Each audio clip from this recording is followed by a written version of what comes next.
LeBron, just over the course of your playoff career, you've had a lot of players step up in different spots. I wondered what was special about Lonnie Walker tonight, especially in that fourth quarter. I think it's self-explanatory, obviously, how special he was in the fourth quarter. He had 15 of our 27 points.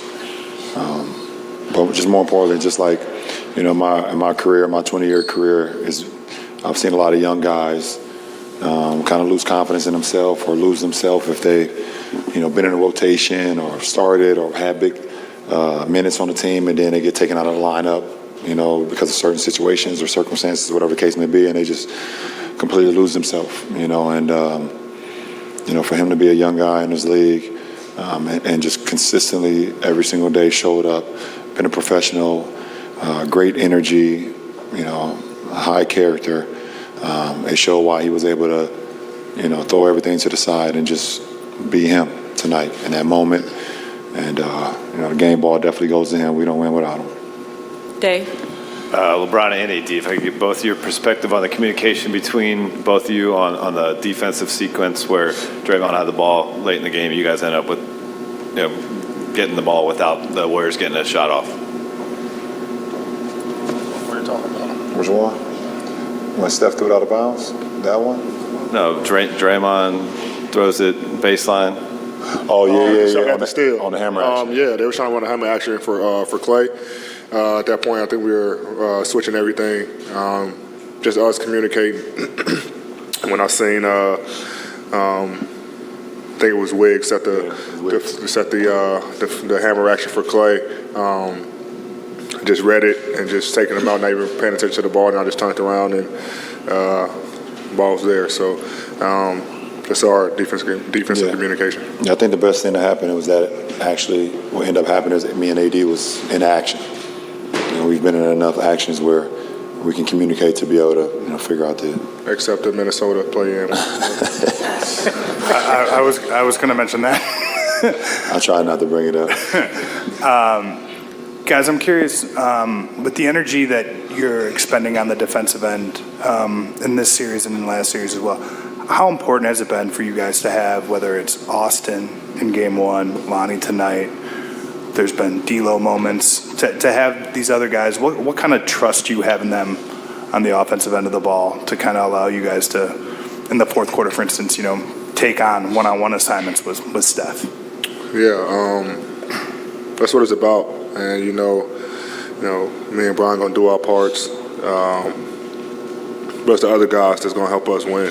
And like you say, it's Austin, D'Lo, Lonnie tonight, Vando, making shots, playing well defensively. So them are the guys that's going to help us go where we want to go. And we don't try to put too much pressure on ourselves. We have trust in all our other guys. Like I said, we kept putting the ball in Lonnie's hands, running pick and roll, and let him, make the reads and make the plays. And he played well tonight. But we have a lot of trust in our guys, and trust that they're going to make the right play. We're going to take three more. We have to get out of here pretty quickly. So, Jovan.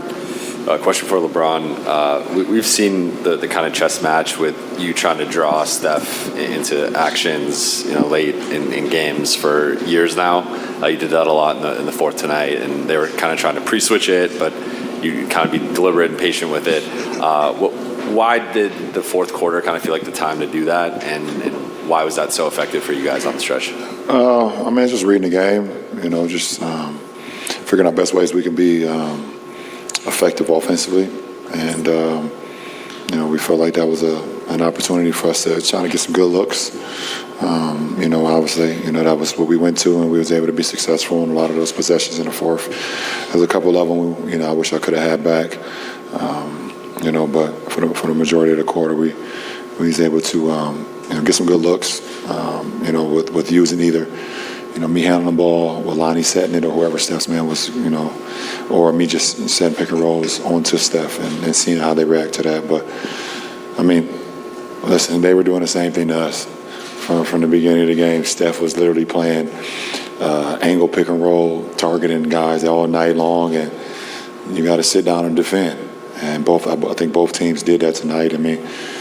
We shot 46. We shot 45. They shot 46.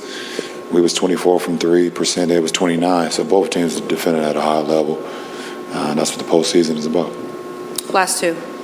Both of you guys took the time to embrace Lonnie after the game. What was your guys' message to him in that moment?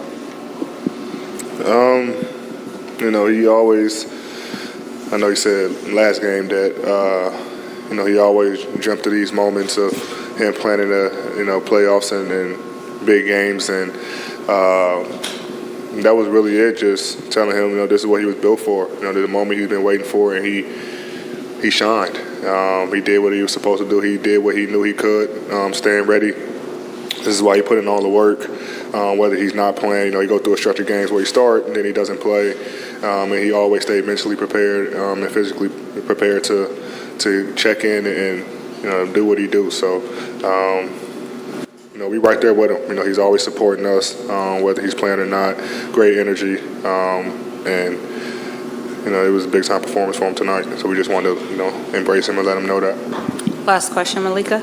You're both champions. You've both been in this position before where you're going into the hardest game, the elimination game, and it was sweet Lonnie sitting up here saying, well, I hope to be in their shoes one day. We look towards them to sort of set the tone for the rest of us. What are you both communicating from top on down, sorry, Amara, to close us out in Golden State? Well, we had a little experience in, round one and, went on the road and then play up to our abilities in Game 5 in Memphis. And so to be able to have a little bit of experience. Every game for us is another opportunity for us to experience something that we just haven't had as a group. We're a relatively young group. And you look at the teams in the postseason besides us, you got Phoenix. They added a couple new guys, but their team kind of been assembled for the last few years. Obviously, Denver's been together for years, Miami, New York. We're Golden State. So we're every game for us throughout this postseason has been an opportunity for us to grow and see how we can be better. So tonight was another moment, and whenever we play, I know it's every other day. I don't even know what today is, but whenever Game 5 is, it'll be another opportunity for us to continue to grow as a ball club. And so I think we'll be ready. One thing about when you play Golden State, you don't have an opportunity to relax. You just don't. So I'm not worried about us going in there comfortable. You just can't do it versus Golden State. It's not possible. Sorry.